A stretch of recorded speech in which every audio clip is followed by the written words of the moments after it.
Welcome back to another riveting episode of Made for More. I am your host, Holly J. Moore.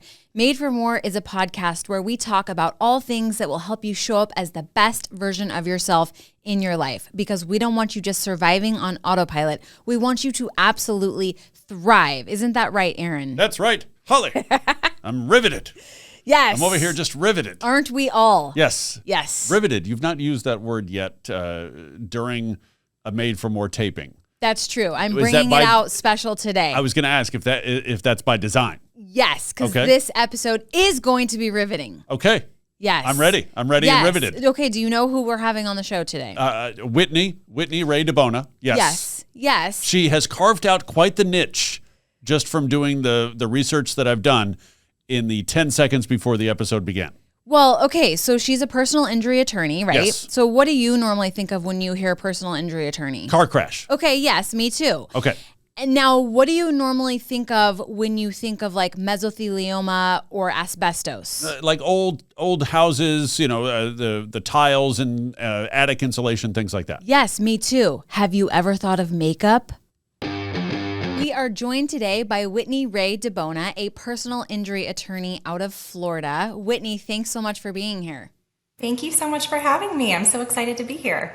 Yes, I am excited, and I'm also terrified about what you're going to talk to us about and what we are going to learn from you. I told my makeup artist today, okay, do it up good. This may be the last time I ever wear makeup. No. It doesn't have to be the last time. You'll okay, be okay. Good. We're going to make it through this. Yes. Okay. So, I know when I was kind of, I follow you on Instagram. Your content is amazing, by the way. I do actually watch it kind of like one eye open, one eye closed, because I'm like, oh gosh, what am I going to learn today is really toxic and bad. But I think what I've learned about you is you kind of got your start in the space of like mesothelioma and asbestos, right? Right. Yeah. Okay. So I've started representing clients with mesothelioma about 5 or 6 years ago now.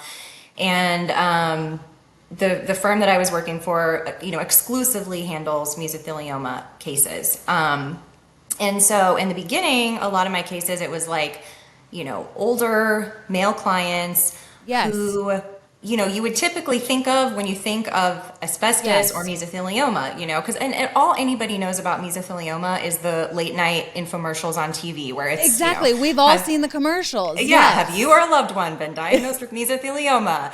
And so, everybody kind of sees those commercials, doesn't really know what the cancer is or what the disease is or what causes it, other than maybe it's linked to asbestos. So, a lot of my clients, typical industries where you would expect to be exposed to asbestos, like people that were in the Navy, working on Navy ships, or they were construction workers or auto mechanics, those kind of industries where we know there was lots and lots of asbestos. And so that was kind of where I started. And then a couple years in, we started to kind of start seeing a shift, and we started signing a lot of clients who were women, and a lot of them were younger. They were kind of getting younger and younger, and we're signing clients that are in their 40s, some of them even as young as in their 30s. And the only thing that we could link for them to, because basically when we get a new client, we have to go through their entire life history and figure out all the places where they could have potentially been exposed to asbestos. And so for a lot of these women, we're going through all the basic routes, and it's like, okay, maybe they were a secretary or a stay-at-home mom. They never worked in any kind of industrial setting. The parents never worked in an industrial setting, so that they could have been like bringing the asbestos home on their clothing. There was just no real link. And so what we started to learn is that a lot of these women were using talc powder products that were contaminated with asbestos. And, that was sort of how Beauty Justice Wit and this whole thing has evolved. But that's kind of where it started. So. Wow. And so I tell me if this is true or not, like most of the products, most of like the makeup that we all use, that we all love and use, like Charlotte's Tilbury and, you know, like all these big brands, they have talc in them, right? Yes, 100%. So once we started, you know, my sort of limited knowledge when we first started taking these cases was I knew that there was a connection with talcum powder products. So everybody's probably heard like the Johnson & Johnson baby powder cases and Yes. the ovarian cancer lawsuits related to Right. that. But then we started naming companies for actual makeup products like eyeshadow and blush and bronzer and loose powders and things like that. And so when I started to kind of learn the whole, you know, talc powder case, I was like, wait a minute, wait a minute, we're suing, you know, Maybelline and CoverGirl Right. and company, you know, all, like all of these mainstream makeup companies. And so I went home one day and I started like looking through all of the makeup in my bathroom and I was like, oh my gosh, all of this has talc in it. And so I started to kind of freak out. And that was when I really started telling everyone. I started calling all of my sisters, my mom, everybody. I'm like, listen, you need to go through your bathroom. You need to get rid of all the makeup that has talc in it. There's potential that it could be contaminated with asbestos. And, you know, it's just not worth the risk. Like, we need to get rid of all this stuff. And so that was kind of where it started. And then from there, I, you know, had to ruin my life and start researching everything else in my bathroom and like every other ingredient in my makeup and cosmetic products. And, you know, I just was really shocked at so much of what I learned. And that's kind of when I took it to social media and started just talking about this stuff and letting people know and just kind of sharing the research that I've been doing over the past like 2 years or so. So yeah, it's been a wild ride. Yes, because you not only talk about makeup and educate us all about makeup, but you talk about breast implants, you talk about Botox, you talk about BBL, like all the cosmetic procedures, you talk about weight loss drugs, I mean, you like run the gamut with the beauty industry, right? Yeah. Yeah. One thing kind of led to another. And then I started talking about, you know, I started actually having people reach out to me and be like, hey, can you talk about breast implant illness? Or hey, can you talk about this? Or people just messaging me like, hey, do you represent people that have been botched by plastic surgeons? And so then that was where I realized, okay, we've got makeup and talc and these problems over here, but there's a whole, you know, bigger problem over here with plastic surgery and the aesthetic industry and just crazy, crazy stuff that is going on in that whole world. So yeah, I now I just kind of talk about it all and it's it's developed into a whole a whole thing. A whole thing, yes. Whole And thing. you've started a podcast now, the Beauty Justice Podcast. Yes. Which is great. Yeah, where you bring people on and like you guys kind of talk about the actual research, and is that right? Yeah. So we've only had a few episodes air so far, but I've been bringing on different guests. It's been fun because I've been bringing on other attorney guests who have handled beauty related cases, but in kind of different sectors. So I actually just did a podcast with Ray Chester, he was the attorney that sued Allergan, who makes Botox. So that's been a whole thing, you know, learning how toxic Botox. I mean, we should assume that Botox is toxic, but I just didn't know the backstory and the whole thing. And so I kind of regret going there and bringing him on as a guest, but I did it. And now I have all this information and now I'm like, oh my God, what am I going to do? But yeah, just bringing on different guests in the, you know, different areas to talk about these different things. So it's, it's been fun so far. Fun. Yes, fun in the most torturous way possible. Yes, exactly. Yes. So let's just talk about Botox for a second. Because again, like your content is so funny. That's what I love about it. But I'm kind of like, oh, what am I going to learn about? But one of the things that I saw you post about is like actually Botox is measured in units according to like what will kill a mouse. Yes. I didn't know this. I had never heard this in my life, and I had been getting Botox for like close to a decade. And, you know, Ray Chester told me in this interview that the way that the units of Botox are measured is by the amount that it takes to kill a mouse. And I was like, oh, okay, you know, good to know. Yeah. So yeah, and it's literally in the, I went and I read the actual insert warnings for for Botox, and it says it right in there. So, you know, he wasn't lying about that, but yeah, that was. So can Botox kill us? So can you die from Botox? Oh my God, maybe I don't want to know. Technically, I mean, yeah, anything's possible.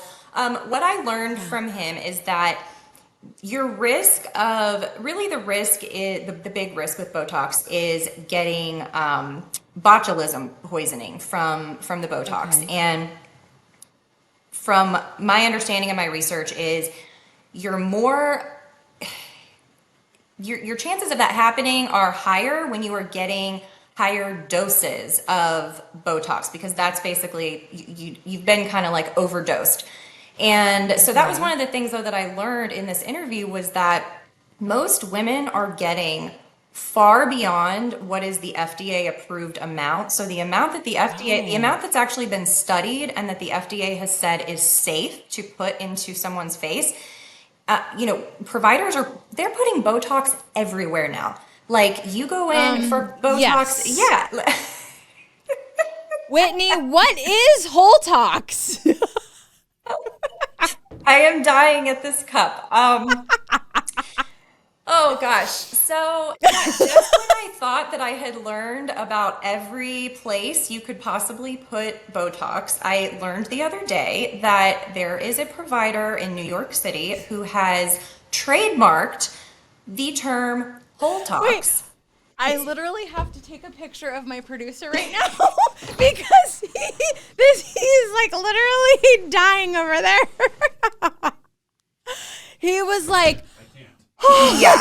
Okay, I'm sorry. Carry on. It is. Carry on with the Holetox. Yeah, it is a trademarked term now, and he is advertising this as a way to not a medical purpose, not a cosmetic purpose, but to basically enhance one's sexual pleasure. And in your booty to make, you know, Okay. if you're doing those kinds of things, it's gonna, I guess, make it a little more relaxed down there. So, and he's very openly advertising that. I mean, all over his social media. It's a wild ride. I did some scrolling on that page, and I was really surprised. Okay, but I've also heard you talk about Scrotox. Yes, Scrotox is also a What? thing. Aaron is like, oh my God. What is Scrotox? So Scrotox is actually, they will inject Botox into the scrotum. Okay. And I think there are several different ways that they advertise like why you should be doing that. But one of the reasons is just to reduce wrinkling of the scrotum. So, okay. You know, I didn't know that people were concerned with that, but I guess I didn't either. Now we have something new to be concerned about. Exactly. Oh I learn new things every day that I'm like, oh, I didn't really know that we were worried about that, or like we needed to be worried about that. But right. Yeah. Oh my gosh. There's of some all wild, the things in the world to be worried about. Yeah, there's some wild stuff going on. So I didn't mean to derail you. So you started, you were saying how now providers are just putting this Botox anywhere and everywhere, which clearly, yes, that is the case. Yes. Okay, so, and that is maybe causing like overdosing. Okay, so going back to the risk. So basically, a lot of the cases that he talked about where people had died or been really, really severely injured, they were cases where they were using the Botox in some kind of like a medical therapeutic way, and they were using very, very high doses of that. So, you know, I think that something that I took away from that was, you know, you have to be really careful. Like if you're going into a provider and they're telling you, okay, well, you need to treat every single area on your face. Oh, and you need to get some trap tox. We've got to give you a slim neckline, We need to inject Botox here. I mean, they're putting it Botox. everywhere. I saw What? they're advertising it in some places to slim your calf muscles. Some people are putting it in the bottom of people's feet. I mean, they're putting it everywhere. So, I just Wow. think I really took away from that, like, okay, you got to be careful with like how much you're getting at one time. Yeah. But his client that he talked about in our interview, she was actually a doctor, a very successful doctor, and she literally just went and had a regular cosmetic dose and ended up having terrible, debilitating neurological issues from it. And it literally ruined her Gosh. entire life and her career. She wasn't able to practice anymore. So while I think that those cases Wow. are more rare, they're definitely happening. And I have, because of what I've been doing and talking about, I've had a lot of different groups contact me with, there's hundreds and thousands of women in these groups who have had cosmetic Botox and have been really, significantly harmed by it. So it Yeah. is it is a risk, it is a risk. And I think it's something Yeah. that a lot of people just, I didn't know, like I had no idea. Like I said, I've been doing it for a long time, and people just don't talk about it. The providers don't talk about it. Of course, if you go in and you say, Right. hey, is Botox safe, they're like, oh yeah, like it's just, they Yeah. treat it like it's passing out candy to kids these days. Nobody really thinks twice Right. about getting Botox. But yeah, that interview Right. really, it's really Yeah. messed me up a Yeah. little So bit. I know as part of what you do, which I think is like the work that you're doing is truly amazing. Like, figuring this stuff out for yourself, educating the people. And I know part of your work is like finding alternatives, right? Yeah. Yeah, so that's something that I've been doing. It kind of started with just really trying to find cleaner, less toxic makeup products that I could swap over to. Like, that was the very first thing that I started to do. And then from there, it was like, okay, well, now I got to find a new shampoo, and I got to, figure Yeah. out what I can use that isn't going to possibly, mess up my hormones and give me breast cancer. Because that's one of the big things that Right. I learned, is that most of our traditional cosmetic products contain synthetic fragrance. And when you have synthetic fragrance, that phrase can be masking thousands of chemicals that these companies don't have to disclose. And what they've what they've found by testing a lot of these fragrance materials or ingredients is that they contain phthalates, they contain parabens, and we know now from a lot of studies that those ingredients can mess with our hormones, and they can increase our risk of breast cancer, and they can cause all kinds of issues. So when you have fragrance in like every single product in your bathroom, Yeah. and it's in everything. It's in your laundry detergent. It's Right. in your dish soap. Like, it's Yes. literally in everything.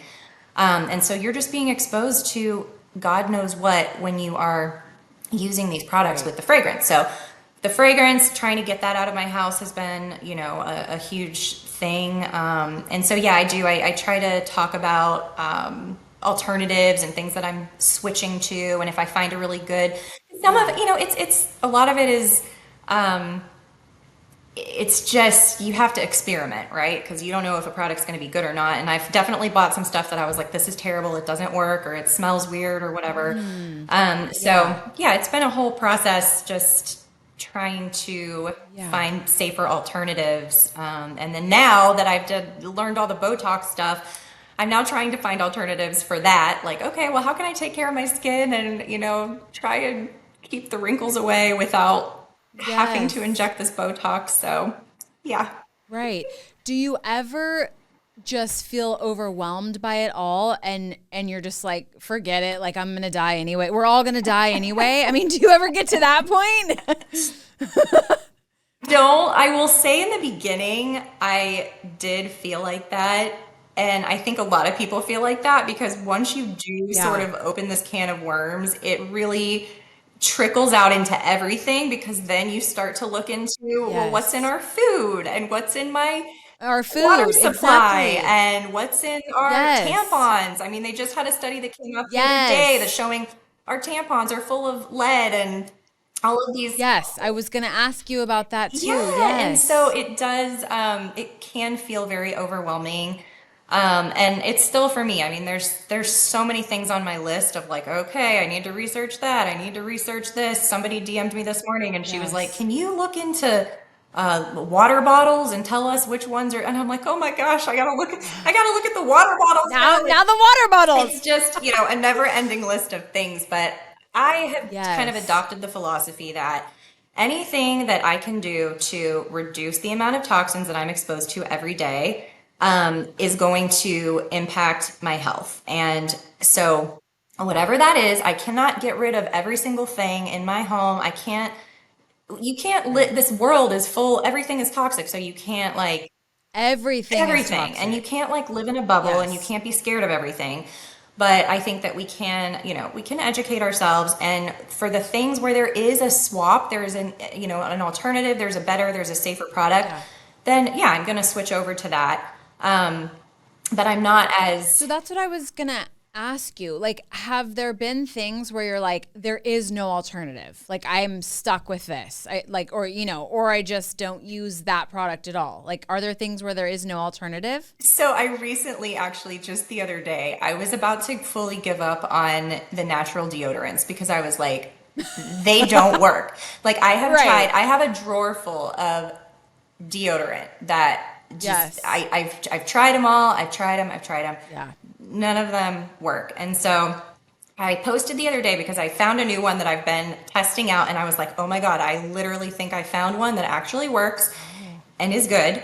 And I actually had posted it on my Instagram the other day, and I was literally cackling at the comments people were sending me about trying natural deodorants. Yes. And I mean, everyone Yeah. feels that when you talk about the natural deodorant, because Right. it's like Totally. that We've for all tried at least one, and it's like, yeah, it's yep, like, that's not whew, work. Give that's me, give me the aluminum. yeah, just bring it back. Just give it to me. Yeah. I don't care. Right. So yeah, I think the deodorant for me has been like the hardest swap, and I have come close to giving up on it. Like I said, I'm using one right now that I'm like, I Yeah. think this could be the one. I think I can make this work. Okay. But I think for a lot of the products, there are really great alternatives, and it's not as hard to make the switches as you might think. And I think the biggest thing, if you can just try to eliminate all of this unidentified synthetic fragrance out of your products, Okay. like I think that is one of the easiest things that you can do. Yeah. And also talc. Don't use talc. Okay. So that was going to be my next question, is like, if somebody today is like, I want to at least start down the road of trying to reduce the toxins in my household and in my beauty regime, like, would that be your recommendation, is first just eliminate talc and eliminate anything with synthetic fragrance? Yes, I think those are the Okay. two very easy places to start. And there's a lot of easy products that you can switch over to now. There's a ton of talc-free. If you like powder eyeshadows, there's tons of those that are being made now. There's also all of the, cream blush sticks and eyeshadow Yeah. sticks that everybody's using now. So that's a really easy switch for me. I'm like, there's no reason, we can switch to talc-free. And a lot Yeah. of the makeup companies now are switching over to talc-free as well. So I'm hoping that eventually we're going to see it just kind of go away. Yeah. But yeah, that's an easy swap. And then, just the fragrance, you can eliminate that. That's Yeah. kind of where I would start if Okay. I were cleaning out So, my makeup. okay. So you mentioned like the makeup companies are switching over to a lot of talc-free stuff, but that was one of the questions that was kind of in my mind earlier, is how are they getting away with, because at this point, if they don't want to switch, they don't really have to, right? Like, how is the beauty Right. industry getting away with putting all these toxic things into our makeup and beauty products? So, one of the things that I learned about makeup when I first started doing all this research is that the FDA doesn't actually, the cosmetic industry is very loosely regulated. And basically, they do not require companies to test their products for safety before they go on the market. I was really surprised when I learned that, because I think you just assume that if something's Yeah. being sold in a store, like somebody has made them test it and make sure Right. that it's safe and all the ingredients are safe. But that's not true. They kind of put the responsibility of that onto the product manufacturers. And so we are, you know, at the mercy of Johnson & Johnson and Pfizer and Procter & Gamble and all of these big corporations that are making these products. And what we know and what we have learned, because, you know, history just repeats itself with all of these things over and over again, is that when there is a problem and when these companies do know that their product is potentially harming people, they have a tendency to bury the evidence and, you know, hide it and hire expert witnesses to come in and perform research that they're paying for that says it's actually safe. So, you know, it's there isn't the oversight that there should be for these products. I don't even know how there could be that kind of oversight because there's just so many products and there's so many things to try and regulate. But I think that that's really important for people to understand is just, you know, this stuff is not, it's not being regulated and tested and everything like I think the general public probably thinks that it is. Okay, we got to talk about this one other thing, and then I'll stop with like the outrageous things. But, and I have not reached enough maturity yet to call parts by their proper names. So I don't use those names, but you talk about microneedling of the lady parts. Yes. Is that a thing? Yes, that is a thing. There is also something called a labial puff that I just learned about. Oh, yes. I saw that also on your content. Yes. They are injecting filler into women's labia to puff them up. Okay. Yeah.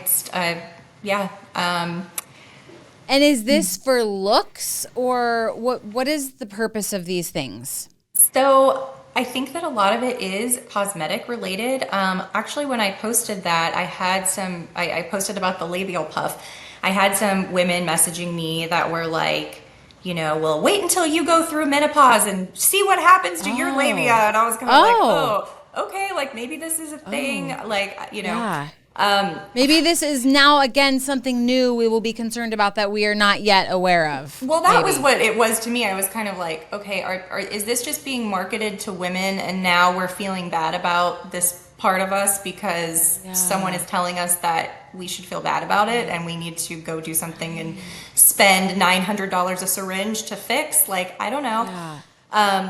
Obviously, you know, if there's a medical issue, if something is causing someone pain, like, you know, everything is a case by case basis. But the way that some of these things are being marketed, that is also a huge concern to me. The way that plastic surgeons are marketing things, these aesthetic injectors are marketing things. It's the more I look into it, like the more it just gives me the ick, like. Right. It just doesn't feel right. And it feels like, you know, you guys are inventing things for us to feel bad about. And I really it's making me like, ugh, you know, and I hate that I'm a part of it because of course I'll see that and then I'll be like, oh my gosh, you know, I need to puff. I need a labia puff, or I need trap talks, or I need whatever it is. It's just like kind of creates these insecurities that you didn't know you needed to worry about. And so it's a little concerning, but you can put filler and Botox pretty much anywhere is what I have learned. Apparently so, yeah. Wow. Yeah. Well, I think that is all the devastating information I can handle for today. But Whitney, thank you so much for the work that you're doing and for being here today. And to our watchers and listeners, go check out her Instagram and her podcast, Beauty Justice Podcast. I think your Instagram is Beauty Justice Wit, right? Yeah, Beauty Justice Wit. Yeah, really good content on there. But just, you know, beware. You may never wear makeup or, you know, get Botox again. But I guess it's, it's you can better still to have wear the makeup. knowledge. You can still wear makeup. True. I'll give you the alternatives. I'll tell you what I'm doing. I'm on a whole journey right now of finding some safer Botox alternatives. So I'm literally about to try everything. I discovered that there is cosmetic acupuncture. There's like all of these different things. So I'm gonna try it all and experiment, and I will report back and share it all with us. Share it all. So yes. yeah. Awesome. Well, thank you so much. Thank you so much for having me. I've got just a little bit more to say. Just because something is marketed to us or put on the shelves for us to buy, or we are told to feel that something is important to us, doesn't necessarily mean that we should think it's important to us, or that we need it, or that it is even safe for us to consume or use. You have to be your own advocate. And even if it's just starting with something small, like Whitney said, just removing one of the ingredients from the lineup of your beauty regime. Just start small if this is something that matters to you. Don't become overwhelmed by it. You don't have to, go off the deep end with completely overhauling everything in your home at one time. But if it matters to you, start small, start with one thing, and never forget you were made for more.